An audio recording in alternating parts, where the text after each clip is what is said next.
Hello everyone, my name is Toertl and welcome to today's Minecraft video. We are back on the Blockheads server and it's episode number 10.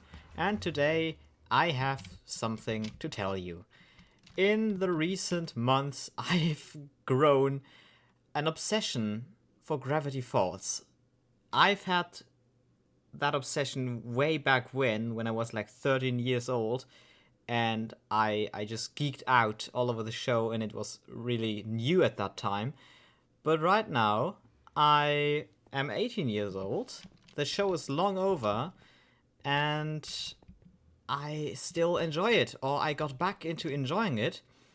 And I came up with an idea, actually Tulips, a fellow blockhead and friend of mine, came up with an idea. Because I designed a mystery shack in all my geekiness in the last few months, and I thought, why not build it on Blockheads? Because Tulips had that great idea to build it over in the neighborhood district, and that's what we're gonna do today. Therefore, I have prepared shulker boxes full of materials, and this milly-nilly mix of blocks, or what looks like one, is actually going to be forming a cohesive build. Hard to believe, but that's how it is. The Mystery Shack is a quirky build after all. So, let's pack up our stuff. I've got my reference pictures loaded up next to me, and let's start building the Mystery Shack once we've reached the neighborhood district. Welcome back everyone to the neighborhood... Oh, I can't walk in third person. In the neighborhood district, the community town of Blockheads, and we are building the mystery shack over on this hill. I have taken a flight a few days back to just figure out where it's gonna go, and I think this hill, if we flatten this area out a little bit, remove some of the trees, this area is gonna be perfect, because we are not too far away from the actual town, but we do have a little bit of privacy in this area, and that's important because the Mystery Shack is not in the town center in the actual TV series. So this is gonna be perfect. And also, we are then going to connect to maybe this road or this road via a small path, maybe with a nice bridge leading over this river, which I dove into, but it's gonna be great. And all of these details and linking up bits are gonna follow maybe later on in today's episode, but for right now I want to focus on preparing the area and getting the mystery shack built. So I probably want to start off by clearing out as many of these trees as I have to, then flattening this hill, because... Or maybe flatten it down to this area, I don't know yet. I think all of this stuff is going to be worthwhile watching in a time-lapse, so let's get that on the way. Hit it!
This was a massive project.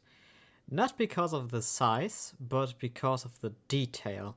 And I'm glad that we have 99% done. I may do some smaller modifications and improvements here and there, but we are, for the main part, done with the Mystery Shack. And we now have a place to live in the neighborhood. Of course, we do have to build a bridge over this little canal over here and link it up with the other roads. As you can probably tell, I have built a little path, but I didn't do so much work. But that's to come for another day. I've been working the entire day today on this build, and I'm particularly proud of just this side look right here, which you normally see in the actual show, and how close it actually gets to the real build. And what I now want to do is I want to take you on a tour through the entire inside of this thing, because every room has been filled in with detail, and if you've seen the show, you will, hopefully, if I manage to pull off a good build, be able to tell what is what, and you may recognize a lot of stuff from the show. Let's start maybe at the front. Oh no, let's start at the gift shop, because the gift shop is probably one of the most shown rooms on camera. And we do have this pit cola vending machine in front of here, and a box of ice. And on the inside there is a lot of junk for sale, like these crazy hats. Of course, there are no refunds, and these banners are supposed to represent clothing. Over on this side, you may recognize what this is. It is tough to represent a vending or a snack machine in 2 blocks only, but there is to come the basement, the portal, everything around that. But currently, with a very nicely hidden button, there's nothing. And there's gonna be a staircase, and we are gonna have it like it is in the real show. Woo, fireworks! But right now it's empty because I didn't fancy digging without my beacon. Got to get everything set up for that, but I only focused on the interior on the upper levels. Over here we have, of course, the living room with the old television over here, with a fish tank and a little seating area that's often seen in the show. Then we have the back porch with a little wood cutting area, little stool over here, and a very beautiful couch often seen in the show. Then we have, ooh, another firework. Then we have the kitchen area with loads of food items I've just randomly piled up.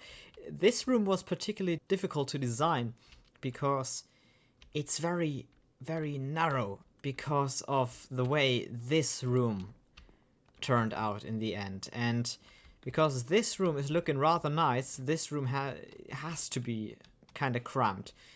So not my proudest of the rooms, but it's all right. Let's just continue this way. Here we have the room with the wax figures. Well, they are no more, as they've been destroyed in episode 3. But yeah, this is the room where they found the wax figures. Over here is the office of the Mystery Shack and the cursed copy machine, as well as just a nice little seat.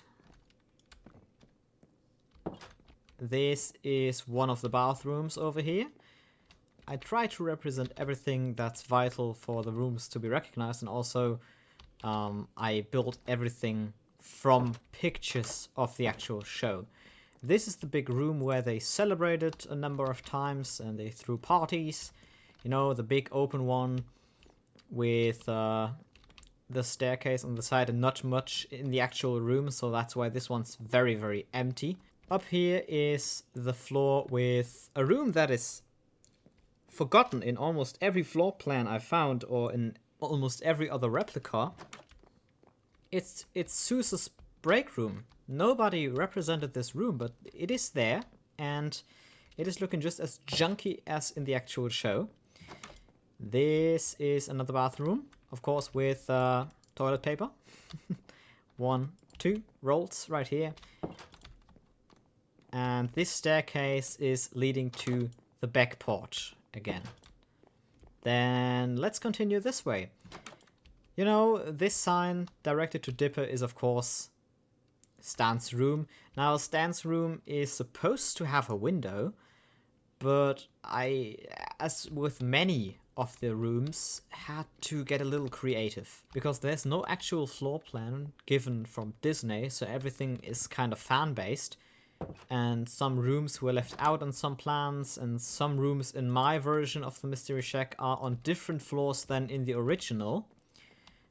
This one's not. This one's the attic of the shop down below, but a lot of the rooms aren't very accurate in where they are placed, because, for example, this room right here with the mind-swapping carpet is actually supposed to be down in the floor level.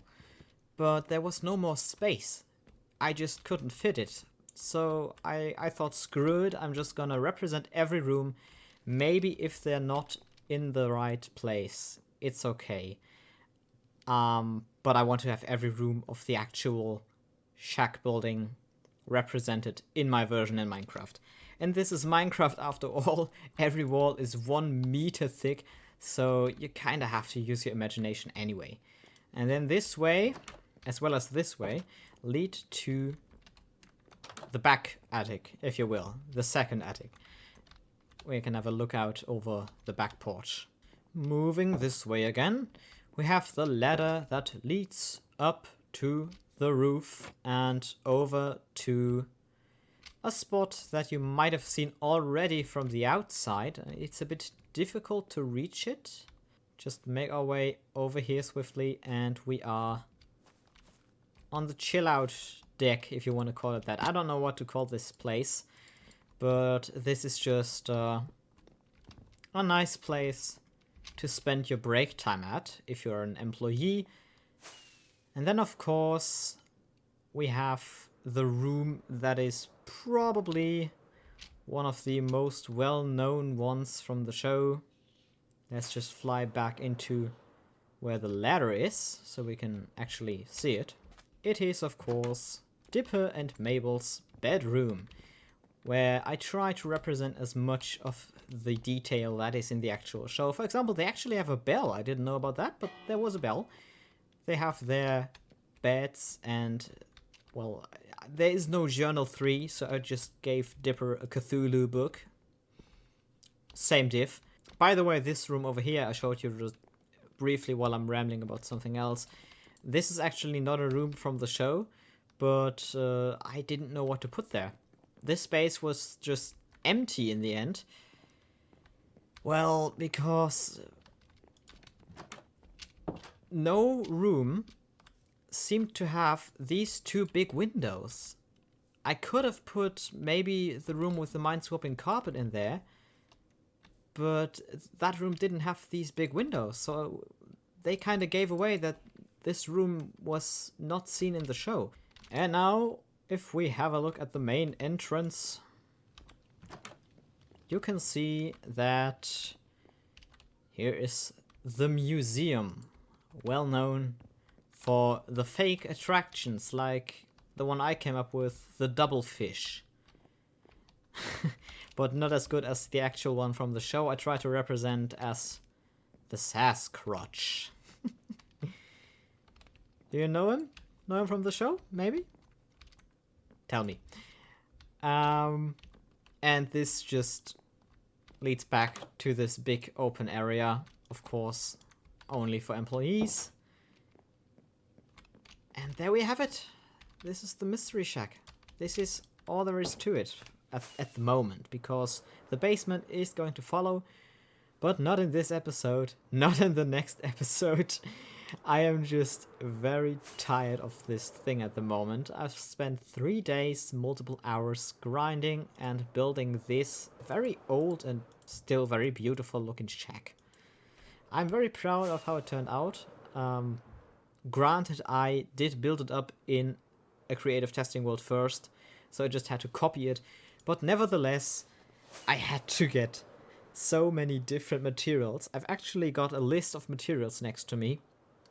And 3 pages, right, are just full of blocks that I have in quantities of 1 or 2, because this thing required so many different blocks in so little quantities. So let's move away from this thing. We now have a home in the beautiful neighborhood district over here, and I'm kind of sick of building for this episode, so I want to do something else, but I don't quite know what. So let me make a cut here and join you back in on the next clip, where I've made some plans for us to do. Elegant. 2 days later, I finally came up with something we can do to round up this episode, and it has to do with the King of Thieves game, the vault hunting, or whatever you want to call it. The official title is King of Thieves, but you basically had to break into vaults of people and steal flags. We did that in episode 6, if you remember, and the game has concluded. Over to my right, there is a shulker box we're going to open any second now, because firstly, we gotta go sleep. But it's the prize box for the place number... drumroll? 4, I believe. I believe it was place number 4. And this is our very, very nice prize. Thanks a lot, Wolf. I'm glad I came 4th. I mean, I'm 4th place from, I believe, 8 or 9 people. I'm very happy with that. And the thing is, I only broke into 1 vault. But, I mean, we would have never, ever gotten first, even if we tried. Because Adam the Madman had 17 flags, I believe, in the end. And you have seen his vault. It's massive.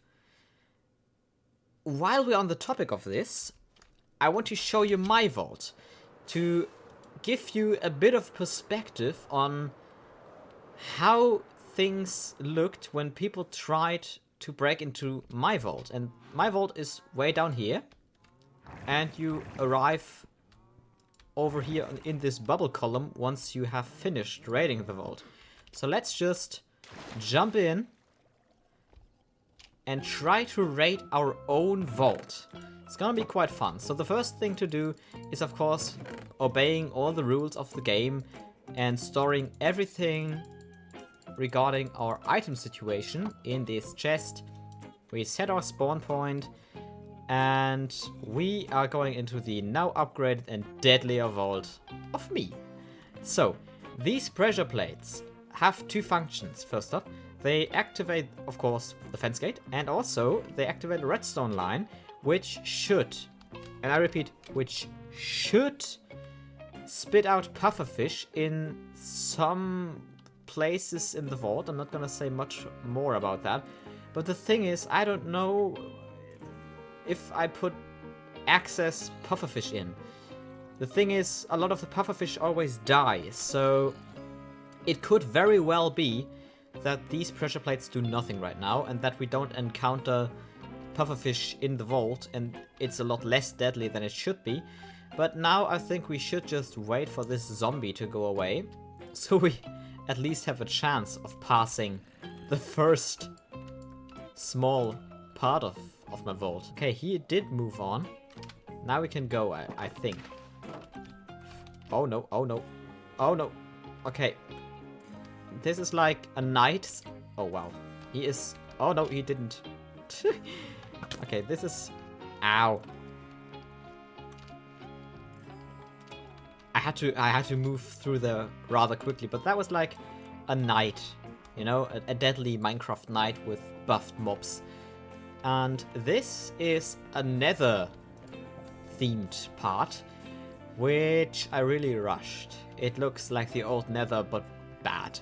and this really doesn't look good. I should have used an iron bar here to represent a small thing to stand on, but I think it works nonetheless. And the end rod right here is probably the most disgusting jump I have in the entirety of my vault. I failed this so many times, and if I don't burn to death, then that would be great right now. So we can continue on. If we do burn to death, yeah, we did. Okay. I am stupid. Just end the suffering. Thanks, Magma Block. Okay. Now. Nope. Okay.